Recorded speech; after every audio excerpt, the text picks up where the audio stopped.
መስከር ደግሞ አሽሃድ ስትባል ደግሞ መስክር ማለት ነው።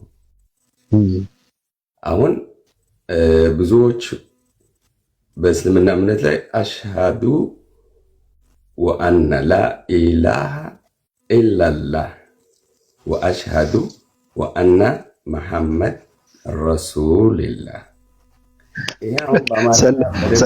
ሰለመ፣ በቃ ልጁ ሰለመ፣ በአንዴ ሰለመ። ችግር የለውም። ሰለምክ እኮ ችግር የለውም። ኧረ ሰለም፣ ኧረ ጀለብያ ስጡት። ዝም ብለህ ጀለብያን ተቀበል። ይሄ ነው እኮ ጥያቄው። እሺ ኮሽን እኮ ነጥቡ እኮ እዚህ ጋር ነው ያለው። እሺ ኦኬ። አሁን እኔ ቁርአን ካነበብኩኝ አንብቤ ማመን ነው ያለብኝ። ወይ አምናለሁ ወይም ደግሞ አላምንበትም። ገብቶሃል? ግን አንብቤ መመስከር አልችልም። ለዚህ መጽሐፍ ወይም ደግሞ ለዚህ ሻሃዳ መመስከር የሚችሉት በነቢዩ መሐመድ ጊዜና ዘመን የነበሩ ሰዎች ብቻ ናቸው መመስከር የሚችሉት። ሌላው ሚያመን ነው የሚችለው። ማመን መመስከር አይደለም፣ ማመን ነው። መጽሐፍ አንብበ ታምንበታለህ ወይም ደግሞ አታምንበትም። መጽሐፍ አንብበህ ግን ልክ እንዳየህና እንደሰማህ መመስከር አትችልም በሐቅ። አሁን ሻሃዳው ገባ። ትንሽ ቀረብ ላድርግ። ምንድነው የምታየውና የምታምነው? ምንድነው የምታየው? ኦኬ። አሁን እኔ ሳላይ እና ሳልሰማ መመስከር አልችልም። ምንድነው የምታየው እኮ ነው። የምታየው ምንድነው? ኦኬ። ማየት ያለብኝ ነብይ መሐመድና በነብይ መሐመድ የነበረ ጊዜ ከሆንኩኝ መመስከር እችላለሁ። ሻሃዳን ማለት እችላለሁ። ካልነበርኩኝ ግን ማመን ነው የምችለው። አምናለው ነው የምለው። እመሰክራለሁ ማለት አልችልም። አምናለው ብዬ ነው የምጀምረው። እመሰክራለሁ ግን አይቻልም። ለምን? አልነበርክም እዛ ቦታ ላይ፣ አልሰማህም። አንብበክ ብቻ ነው ያመንከው። በእስልምና እምነት ነው። ገብቶሃል? ስለዚህ ሻሃዳ ማንኛውም ሙስሊም ሻሃዳ ከወሰደ የውሸት ምስክርነት እየሰጠ ነው። እሺ ታዲያ መጽሐፉ ትርጉም ምን ይመስልሃል? እዚች ነጥብ ላይ ተወረውረዋለህ። ቁርአን አይደለም መወርወር ሳይሆን ቁርአን የሚያስፈልገው ለምንድን ነው ነው ጥያቄ። ቁርአን ለማመን ነው። ለማመን ነው አይደል? ያ ስለዚህ በቁርአን ማመን ነው ነው። እየመሰከርክ ነው። ነጥቡ እኮ ምንድን ነው የምትመሰክረው? ቁርአን ምንድን ነው የሚያወራው? ሻሃዳዋን አይደለም። ኖ ቁርአን ምንድን ነው የሚያወራው ነው? ቁርአን ምንድን ነው የሚያወራው? ስለ አላህ ነው የሚያወራው። ስለ ነብዩ መሐመድ እኮ ስለ ነብዩ መሐመድ ካወራ አንተ በነብዩ መሐመድ ዘመን ካልነበርክ ስለ ነብዩ መሐመድ የሚያወራውን ቁርአን አንብበህ ነው በነብዩ መሐመድ የምታምነው እንጂ የሰው ልጅ ሁሉ በዘመነ ነብዩ መሐመድ መፈጠር ነበረበት እያልክ እኮ ነው። መመስከር ነው ያልከው። መመስከር ግን አትችልም። መመስከር ማለት ሻሃዳው ምስክርነት እየሰጠክ ነው እኮ። መመስከር አትችልም ማለት ምንድን ነው የምትመሰክረው? ለማን ነው የምትመሰክረው? ማመን ነው የምችለው። ችግር የለውም። መመስከር ግን እዚች ጋር ነች ያለችው ነጥቧ። እኔ የምላት ያለው ማመን ችግር የለውም። መጀመሪያ ታምናለህ፣ እሺ፣ ከዛ ምስክርነት ትሰጣለህ። የት ነበር? መመስከር አትችልም። እንዴት አድርገህ በየትኛው መለኪያ ነው አንተ ምስክርነት የምትሰጠው? ስላነበብክ ነዋ። ስላነበብክማ ታምናለህ አልኩህ እኮ እኔ። እንደዚህ ከሆነ አንተ ቅድም ስታወራበት የነበረው ስለ አዳም ማውራት አትችልም ማለት ነው። ቅድም ምንድን ነው እያልክ የነበረው? ቆይ ቅድም ምን እያልክ ነበረ? አዳም አይደለም እኮ ተመሳሳይ ስለሆነ ነው። አዳም ከኤደን ገነት ያስወጣው የዘላለም ህይወት እንዳይኖረው ነው አልክ። እንዳይኖረው ነው። አዎ እየታየ አንዴ ቅድም እየተነበበ አልነበረም እንዴ? እኮ ስለ ነብዩ መሐመድ የተነበበ ነው። አንብቦ ሰው የሚረዳው ማየት ነበረብኝ አልኩ። ማየት ከነበረብህ የአዳምን ማየት ነበረብህ፣ መገኘት ነበረብህ ማለት ነው። ብራዘር ወይት አሁን ማመን ችግር የለውም አልኩ እኮ። ማመን ምንም ችግር የለውም። መመስከር ላይ ነው ያለው ችግሩ እኮ እዚህ ጋር። አሁን እኮ ለምን ችግር አለው? 5 ጊዜ በቀን ትመሰክራለህ። ሙስሊም ከሆንክ ይቅርታ፣ ምንድነው ትመሰክራለህ ማለት? የቱ ጋር ነው ያለው? 5 ጊዜ ትመሰክራለህ? ሸሃዳ 5 ጊዜ በቀን የሚል አለ? ሸሃዳ 5 ጊዜ በቀን ሸሃዳ ትወስዳለህ። ከየት እንዴ? አዛን ሲወጣ አዛን ማውጣት ትችላለህ? እኔ አልችልም። ኦኬ፣ አዛኑ ላይ ሸሃዳ አለ፣ መመስከር አለ። እሺ፣ ኦኬ። አሁን በየትኛው አውራው እኔ ሸሃዳ እያለ ኦኬ፣ እሺ፣ ኦኬ። ያው ባቢሎን ሙስሊም ስላልሆነ ነው። እኔ ሙስሊም ስለሆንኩኝ ከኔ ጋር ትቀጥላለህ። ኦኬ፣ አሙኑራ። ኦኬ፣ ምንድነው እያልክ ያለህ አሁን አንተ? በምስክርነትና በእምነት ምንድነው ልዩነቱ? አሁን ማመንና መመስከር። ቆይ እንደማመጥ። ማመንና መመስከር ልዩነቱን ንገረኝ እስኪ። ኦኬ፣ ማመን ሳታይ አንብበክ ማመን ነው። ሳታይ ማለት ነው። አንብበክ ስታምን ያለ ማየት ማለት ነው። እምነት ገብቶሃል? ሳታይ ነው የምታምነው። አንብበክ ነው የምታምነው። በጽሁፍ ነው። ጽሁፉን አንብበህ ጽሁፉ ስሜት ከሰጠ ታምንበታለህ። ይሄ እምነት። መመስከር ደግሞ ያየና የሰማ መሆን አለበት ለምስክርነት እንዲበቃ ወይም ደግሞ በቂ እንዲሆን። ስለዚህ አሁን አንተ ልትመሰክር የምትችለው ባየኸውና በቦታው በተገኘህበት ነገር ነው። ብራቮ። መመስከር የሚችሉት እኔ አይደለሁም ያልኩት። መመስከር አንተ ይኸውልህ፣ የአንተ እምነት መመስከር። ጥያቄው እንዲገባ በደንብ አድርገህ ማለት እንድንግባባ፣ ጥያቄው በደንብ እንድንግባባ ማለት ነው። አሁን መመስከር የሚችሉት ያልኩት በነቢዩ መሐመድ ዘመን የነበሩ ናቸው። እሱን ተወው። አሁን እሱን ተወው። ስለ ነቢዩ ተወው። ቆይ አንዴ አዳምጠኝ። ኖ እሱን ተወው። አሁን እየጠየቅኩ ያለሁት ማመን የሚለውንና ማመን የሚለውንና መመስከር የሚለውን ነገር ልዩነቱንና አንድነቱን ንገረኝ ነው ያልኩህ። የነቢዩን ነገር ተወው። ወደ ነዛ እንመጣለን። ነገርኩህ እኮ ማመን አንብበህ፣ መመስከር ደግሞ አይተክና ሰምተህ። ቀጥለው። ኦኬ፣ መመስከር የምትችለው ባየኸውና በሰማኸው ነገር ነው። ይሄ በአረብኛ ምን ይባላል? አረብኛ እችላለሁ እያልክ ነበር። ምን ማለት ነው? አይነ ልየቂን የሚባል ነገር ታውቃለህ አይደል? ሳመ ወራኢ አይነ ልየቂን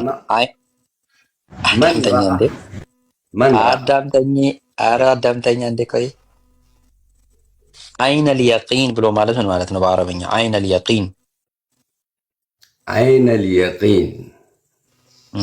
አልጠየቅኩህም። እሱን እኔ የጠየቅኩህ ምን ማለት ነው ያልኩህ። አሁን እኔ አንተ በአማርኛ ያልከውን ነገር ቆይ ለምን ወደ ሌላ ቦታ አልሄድኩም። የት ነው የሄድኩት? እኔ እናንተ እንድንስማማ ክሊር አደረገ። የት ቦታ ነው የሄድኩት?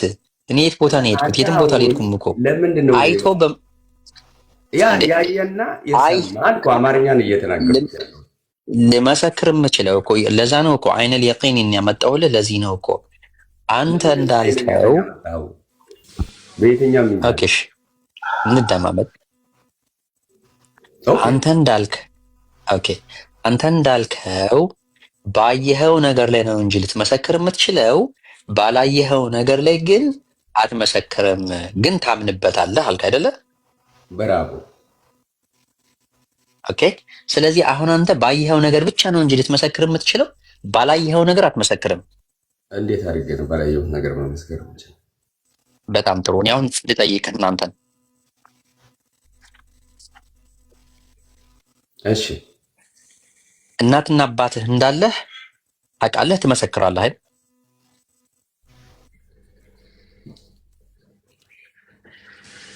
እናትና አባትህ እንዳለህ ለእኔ ነው። አንተ እናትና አባትህ ከሁለት ሴትና ትመሰክራለህ። እሱንም ትመሰክራለህ። መስክር ብትባል ትመሰክራለህ አይደል? ቆይ ረጋ በል።